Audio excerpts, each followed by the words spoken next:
नमो अर्हन्ताणं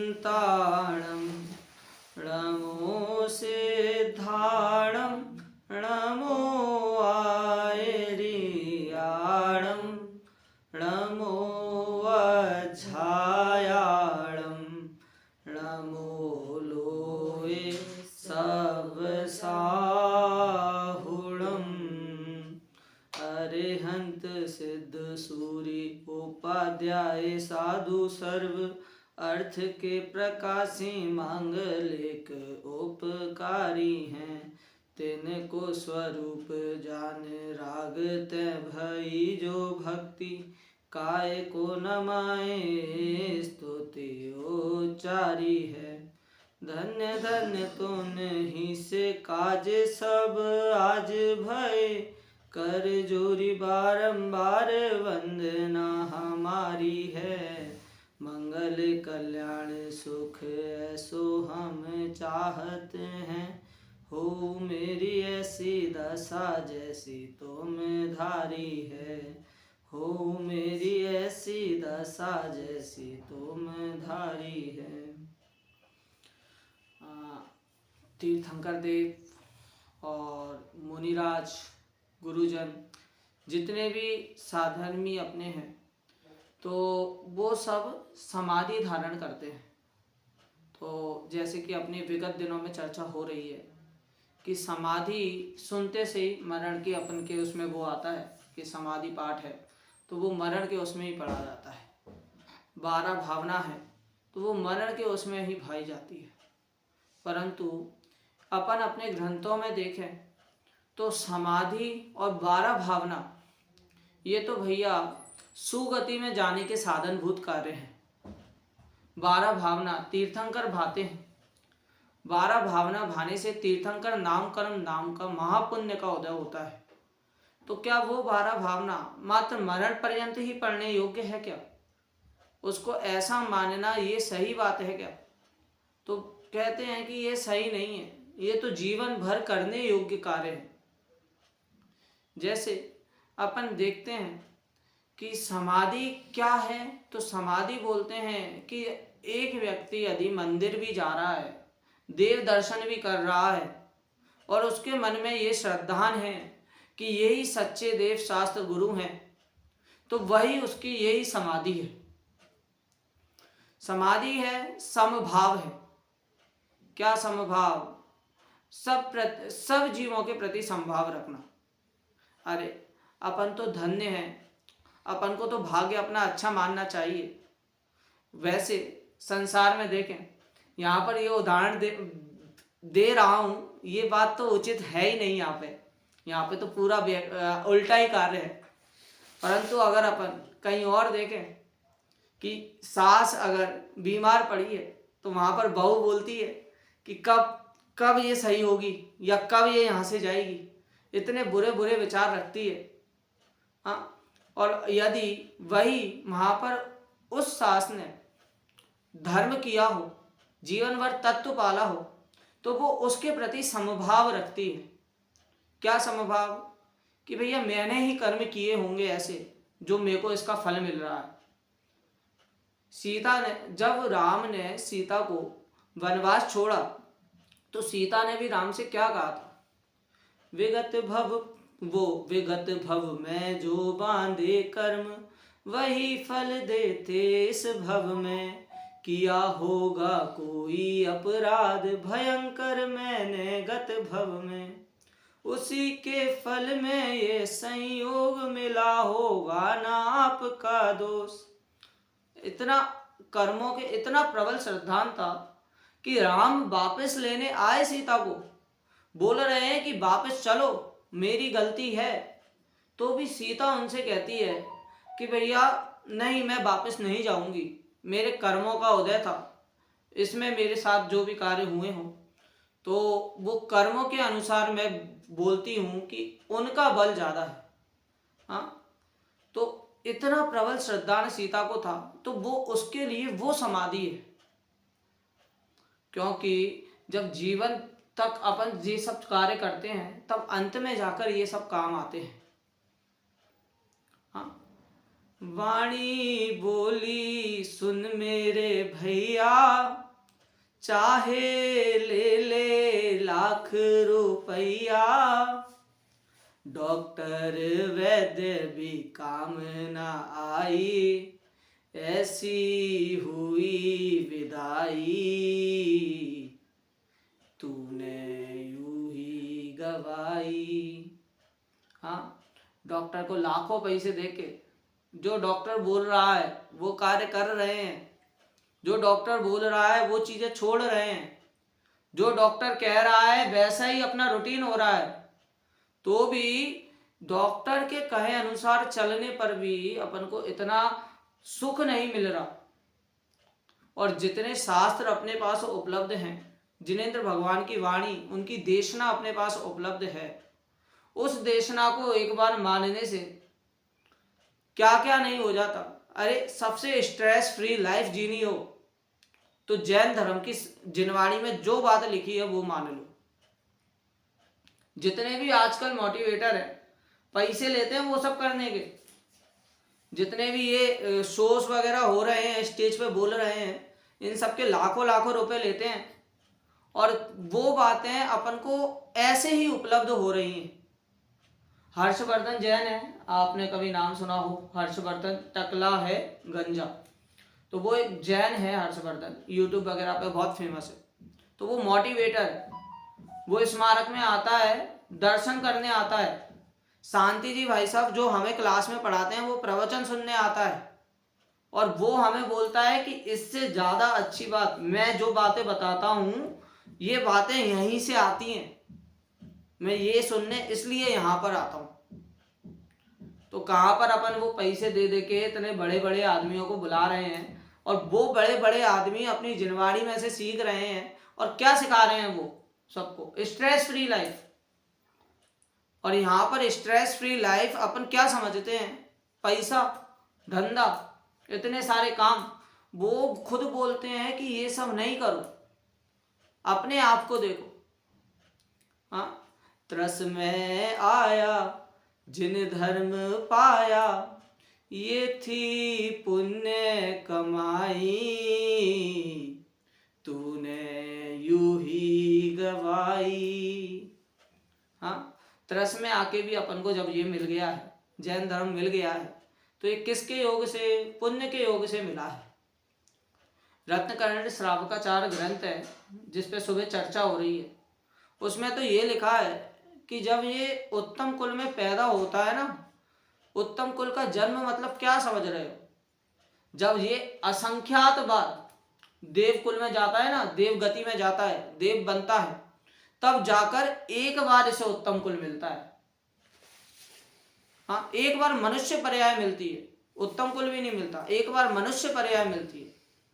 और जब अनंत बार नीच नीच पर्याय मिलती है ना, नीच जाति मिलती है, तब जाकर एक बार उत्तम कुल मिलता है। जैन धर्म को अल्पसंख्यक अभी अल्पसंख्यक में आता है। कहीं पर जाकर आप बोल दो हम जैन हैं और उसके मन में ये पूछ लो कि आपके जैनियों के प्रति आपके मन में क्या विचार आते हैं, उसके मुख से विचार आप सुनना कि जैन उसको कैसे लगते हैं। पूरे विश्व में ये फैला हुआ है कि जैन जमी कंद नहीं खाते हैं, जैन अनछना पानी नहीं पीते हैं। ये सब तो हो गई बाहरी बातें, परंतु जो तात्विक बातें हैं वो तो अपन ने जीवन भर की है, जीवन भर जिनवाणी का स्वाध्याय किया है, तो उसको तो भैया अपनाना है। एक बार आप लोग ये सोच के देखें कि अपन ने रात भर अभी तक पानी नहीं पिया, ठीक है, अब बाद में जो अंतिम अपनी पर्याय आ रही है और उसमें अगर अपन को पानी का विचार आ रहा है, तो जितने अपने पीछे के 80 साल की जो अपन ने तप किया है, 80 साल जो अपन ने समाधि धारण की है, वो अंत में जाके वो तो पूरी 80 साल की समाधि बिगड़ गई। तो इस बात का विचार अपन को करना चाहिए, खासकर अभी। क्यों? क्योंकि अपन ने समाधि तो अपन जीवन भर कर ही रहे थे, अब तो उसको अप्लाई करने का समय है। हाँ, समभाव अपन खुद एक बार अपने को रख के देखें, ये अपन जब बोल रहे हैं समाधि को क्या कहा, इसको कहा है मरणोत्सव कहा है, मरण महोत्सव कहा है। हाँ, आचार्य तो एक आचार्य तो इन्हें लिखते हैं मरण महोत्सव उत्साह, मरणोत्साह। ये ऐसी समाधि है, ऐसा महोत्सव है जिसके आगे कोई और सा महोत्सव नहीं है। अपने आगे इतने सारे पर्व चले जाते हैं, दीपावली चली जाती है उसका उत्साह खत्म, होली चली जाती है उसका उत्साह खत्म, रक्षाबंधन चला गया उसका उत्साह खत्म। अब बोलते हैं ये ऐसा उत्साह है, इसके आगे आपको और कोई सा उत्साह चाहिए ही नहीं। बहुत आचार्य जो होते हैं, मुनिराज जो होते हैं, उनमें से लाखों में से कोई एक मुनिराज होते होंगे जिन्हें समाधि में कोई कष्ट महसूस हुआ हो, परंतु समाधि तो उनको ऐसा लगता है कि भैया मतलब उनका पूरा जीवन सार्थक हो गया। जो उन्होंने समाधि मनन किया है पूरा जीवन उनका सार्थक हो गया, उनको ऐसा प्रतीत होता है। कहते हैं कि किसी जीव की जब अंतिम दशा होती है तब उसके पास जाकर बैठो। सारे मुनिराज जब एक मुनि की वो होती है ना, संलेखना होती है, समाधि होती है, तो सब मुनिराज उस घेरे में बैठते हैं। क्यों? क्योंकि जब समाधि का समय, समाधि मरण का समय होता है, तब उनको अधिक ज्ञान, इतने समय में उनको पूरा ज्ञान जिसकी समाधि हो रही होती है वो देने की कोशिश करता है। जितना उसे ज्ञान है, जितना उसे शास्त्र का पता है, जितना उसने पूरी जीवन भर अपना तत्व में लगाया है, वो सारी तत्व की बातें, प्रयोजनभूत बातें उन्हें देने की कोशिश करता है। तो समाधि का एक अर्थ क्या हुआ? समता भाव हुआ। अपन देखते हैं द्रोणगिरी एक पर्वत है, एक तीर्थ क्षेत्र है अपना। तो द्रोणगिरी जिसे अपन छोटा शिखर जी के नाम से भी जाना जाता है, तो वहां पर गुरुदत्त आदि मुनिराज, उनको एक कथा मिलती है कि रुई से या कपड़े से, दो तरह की दोनों भ्रांति मिलती है, कि जला दिया था रुई लपेट के। तो आप बताइए उन मुनिराज को क्या भाव आ रहे होंगे कि भाई जल्दी जल्दी मुक्ति हो जाए, ये शरीर छूटे, जिससे हम जलन ये शरीर जल रहा है तो जल्दी ये शरीर छूट जाए या जल्दी हम मर जाए। ऐसा उनको विचार आ रहा होगा क्या? बिल्कुल नहीं आ रहा होगा। क्यों? क्योंकि उनको समता भाव था। पांडवों को अपन देखते हैं, अपन ने कथा सुनी है, पांडवों को गर्म आभूषण पहना दिए गए, तो उनके मन में क्या इतने गंदे परिणाम आ रहे होंगे कि मैं अभी यहाँ से ध्यान से निकलूं तब इसको देखूंगा, ये गर्म लग रहे हैं? उनको क्यों नहीं आ रहे? क्योंकि उन्होंने अपने देह से छोड़ दिया है ममत्व, उन्होंने समाधि धारण कर ली है, इसलिए उनको ऐसे परिणाम नहीं आते। समता भाव जागृत होता है। उसी प्रकार अपन देखें, एक संलेखना शब्द आता है, तो समाधि का तो अर्थ हुआ समता भाव धारण करना। संलेखना का अर्थ होता है सत प्लस लेखना, मतलब सच्ची तरीके से, अच्छे से, सम्यक रूप से लेखन करना। संस्कृत में लेखन का अर्थ कहा है छीलना, एक थोड़ा थोड़ा करके छीलना, मतलब सच्ची सम्यक रूप से अपने शरीर का त्याग करना, छीलना। क्यों? क्योंकि भैया जिस प्रकार अपन देखें मुनिराज होते हैं, तो जब उनकी संलेखना होती है तो वो किस तरह से करते हैं कि सबसे पहले तो पानी दवाई आदि लेते हैं, फिर दवाई का त्याग करते हैं, फिर धीरे धीरे पानी का भी त्याग कर देते हैं। तो वो संलेखना उसमें आती है। परंतु गृहस्थ के लिए समाधि सबसे योग्य रहती है। क्यों? क्योंकि उसको जल आदि की जरूरत ज्यादा रहती है। परंतु एक बात हमेशा ध्यान करना कि अपन ने जो जीवन भर किया है, रात्रि में नहीं खाया है, और क्या जल अपन ने रात्रि में नहीं पिया है, तो ये एक समय होता है कि इस समय अपनी परीक्षा का समय होता है कि जो जीवन भर अपन ने सीखा, जीवन भर अपन ने अपनाया, उसको ही अपन धारण करें, उसी पे अपन चलें। यही अपनी समाधि का सार है। उनको बैठा नहीं जा रहा। आगे बोलो। बैठे ही नहीं है आड़ू पड़ो ना के तो समाधि के लिए, और यदि किसी जीव के प्रति समाधि नहीं है तो उसके लिए तो एक भक्ति मैंने सुनी थी, क्या? प्यारी काया पड़ी रही, बस परदेसी हुए रवाना, प्यारी काया पड़ी रही। हाँ, एक ये होता है कि अपन ने देखा इतनी सारी आशाएं हैं। क्या आशा है? कि मेरी बहू ऐसी हो, है, लड़की पड़ जाए तो कुछ हो जाए है।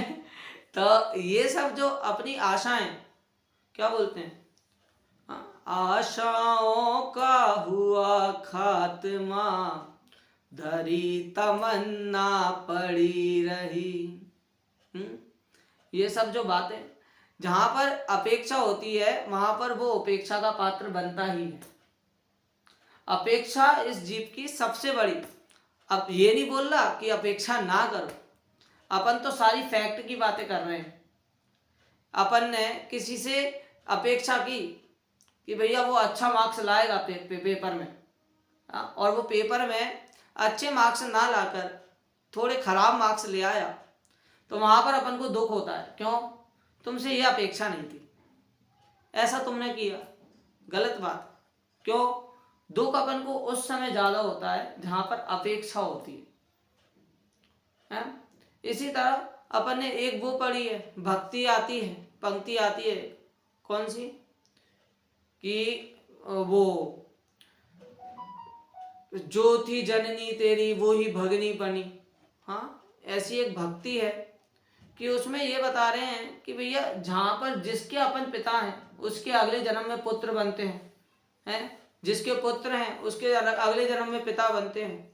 तो ये संसार में रखड़ने की बात है। छोटे दादा थे जो हुकुमचंद जी भारिल, तो वो हमें बताते थे एक किस्सा कि गुरुदेव श्री थे, जब उनकी जब समाधि होती थी, हो रही थी, समाधि का समय चल रहा था, तो गुरुदेव श्री के बारे में छोटे दादा ने कुछ कहा। क्या कहा? कि गुरुदेव श्री अवश्य ही अच्छी गति में जाएंगे, और छोटे दादा आप भी उनके साथ जाओ, आप भी अच्छी गति में जाओगे, उनके पथ पे चलो। तो उन्होंने कहा कि नहीं, मुझे उनके साथ नहीं जाना, अच्छी गति में नहीं जाना। क्यों? अच्छी गति मतलब वो स्वर्ग से संबंध कर रहे थे, और स्वर्ग मतलब संसार में हुई रुलने के।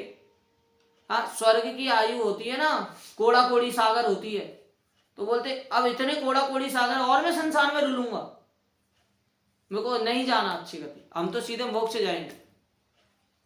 हाँ, और ये जिनवाणी की बातें ऐसी हैं, तत्प्रति प्रीति चित्तन ये निवार्ता ही सुता, निश्चितम सा भवेद भव्यो भावी निर्वाण भाजनम। ऐसी बातें हैं कि भैया जो इसको प्रीति पूर्वक सुनता है उसका कल्याण अवश्य रूप से होता है। इतने अच्छे संबोधन वाक्य इसमें लिखे हैं। कहते हैं ना कि संबंधों को अच्छा बनाना हो तो संबोधन अच्छे होने चाहिए। संबोधन क्या? वाक्य अच्छे होने चाहिए। और अपने में तो वाक्य इतने इतने अच्छे हैं, और फिर बोलते हैं कि अच्छे तो हैं ही अपने वाक्य, परंतु अपने में कोई लाग लपेट नहीं है।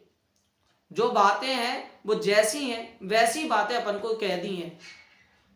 6 डाला में इस जीव की इतनी पर्याय बताई कि ये पहले, सबसे पहले तो निगोद में जाता है, निगोद से तिर्यंच आता है, तिर्यंच से नरक जाता है, नरक से मनुष्य आता है, मनुष्य से देव जाता है, तो भी उसको वहां तक जाकर भी अनुत्तर तक जाते, 5 अनुत्तर तक जाकर भी, हाँ, वहां पर भी जाकर वहां से वापस आ जाता है, तो भी उसको मोक्ष नहीं होता है। इतनी इतनी सारी बातें 6 डाला में अपन देखें, रत्नकर्ण श्रावकाचार्य में देखें, मोक्ष मार्ग प्रकाशक में देखें, मोक्ष मार्ग प्रकाशक में देखें, इतनी बातें अपन को देखने को मिलती है। पर अपन उन बातों को समझे ना, श्रद्धा में ना लें, तो उन बातों का कुछ मतलब नहीं रहता है। तो इस कारण अपन ने जो भी सीखा है वो सब समाधि में लेना है अपन को। अपना एक पाठ चल रहा था, दादी जी का मोबाइल कहाँ है? अच्छा, बोल। पाठ चल रहा था, अपन एक बार उसकी भी चर्चा कर लेते हैं।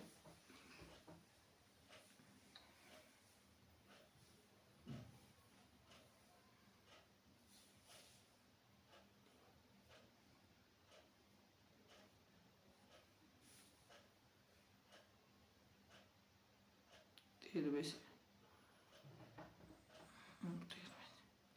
सभी द्रव्य हैं नित्य निरामय, और स्वभाव से सदा अटल। जीव जीव जड़ जड़ रहते हैं, सभी स्वयं में सदा अचल। द्रव्य रूप से नहीं बदलते, पर पर्याय बदलती है। पर्याय तो एक समय भी बदले बिना न रहती है। पर द्रव्यों की पर्यायों में तुझे नहीं कुछ करना है, और अपनी पर्यायों में भी अदल बदल ना करना है। पर मैं अपनी पर्यायों में जो कुछ जैसा होना है, वह अनादि से नक्की है, ना उसमें कुछ भी करना है। अरे किसी के माथे पर कुछ भी करने का भार नहीं, समता भाव न जागेगा जब तक होंगे निर्भार नहीं। समता भाव बिना समाधि भी कभी नहीं हो सकती है, और अकर्ता भाव बिना निर्भार नहीं हो सकते हैं। क्या कह रहे हैं? अपन ने तो ये 2 छंदों की चर्चा ऊपर के अपन ने कर ली थी। पहले ही छंद में तो अपन को वो समय सार की जो परम शुद्ध अधिकार है उसकी अपन ने चर्चा की कि 308 से 311 तक के जो अपने टीका है, तो उस टीका की चर्चा अपनी आ गई थी। क्या कि जीवो ही तावत क्रम नियमितात, ये वाली चर्चा अपनी आ गई थी कि जितने भी जीव हैं, जीव स्वयं में जीव हैं और अजीव स्वयं में अजीव हैं। जैसे एक उदाहरण दिया था हंस का उदाहरण, कि जिस प्रकार हंस दूध और पानी को अलग कर देता है, दूध को पी लेता है, पानी को छोड़ देता है, उसी प्रकार ये जीव और कर्म, जीव और शरीर एक में एक दिखाई जरूर देते हैं, परंतु हैं एक दूसरे से बिल्कुल भिन्न। हाँ, छोटे दादा की 12 भावना है, उसमें एक अच्छी पंक्ति, 4 पंक्ति मेरे को लगती हैं, उसमें भी यही बात है। कौन सी? मंथन करे दिन रात जल घृत, हाथ में आवे नहीं रज रेत, पेले रात दिन पर तेल ज्यों पावे नहीं। सौभाग्य बिन सुख संपदा, मिलती नहीं व्यापार में, निज आत्मा के भान बिन यूं सुख नहीं संसार में।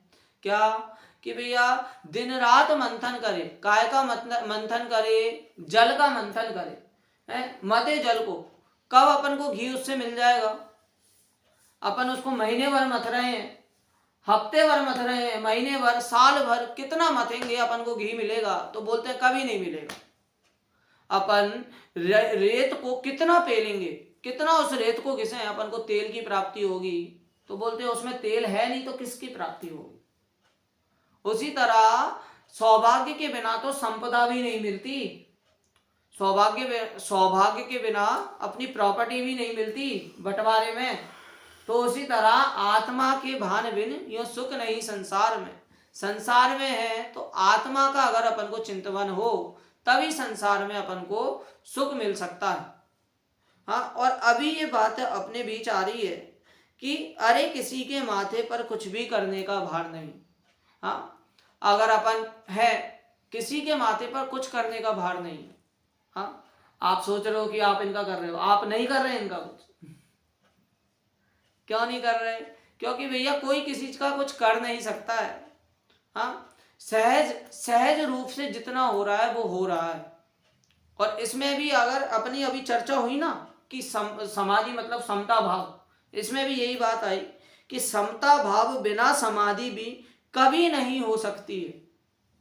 समाधि मतलब समभाव, समभाव धारण करना, वो समाधि है।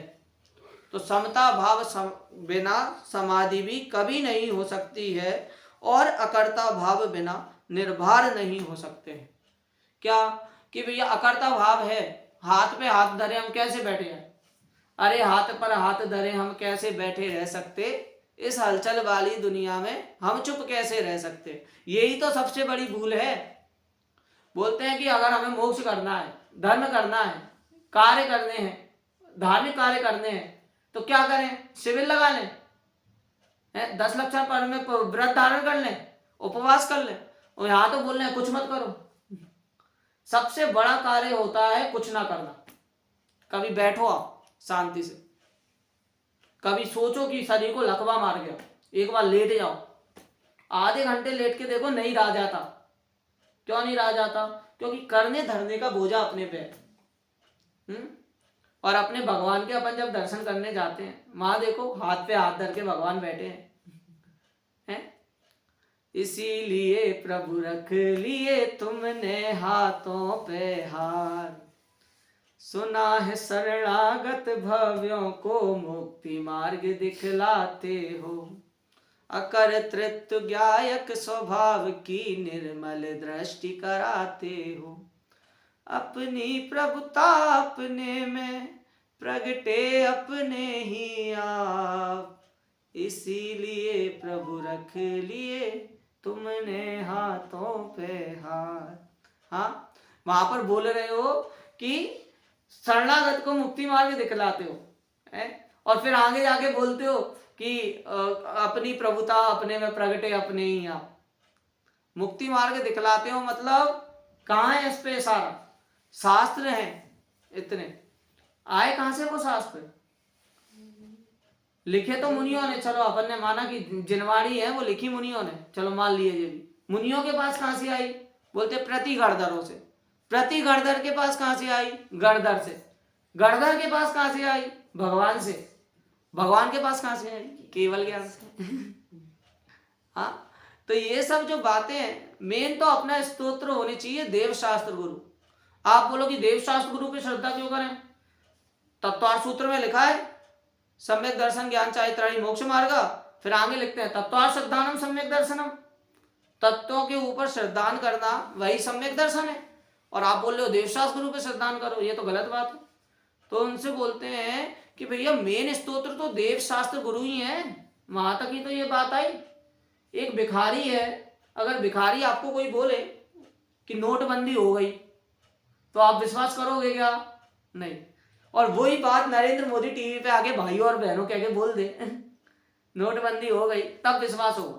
तो वहां पर किस चीज की मुख्यता है? बोलने वाले की मुख्यता है। वो प्रामाणिक व्यक्ति है, प्रधानमंत्री के पद पे बैठा है। उसी प्रकार आपको तत्व का तो श्रद्धान है, परंतु वो तत्व किसने कहे हैं, अगर उन पर श्रद्धान नहीं होगा तो वो तत्वों पे श्रद्धान होना वो तो व्यर्थ बात है। सबसे पहले ये तो पता करें कि प्रामाणिक व्यक्ति कौन है।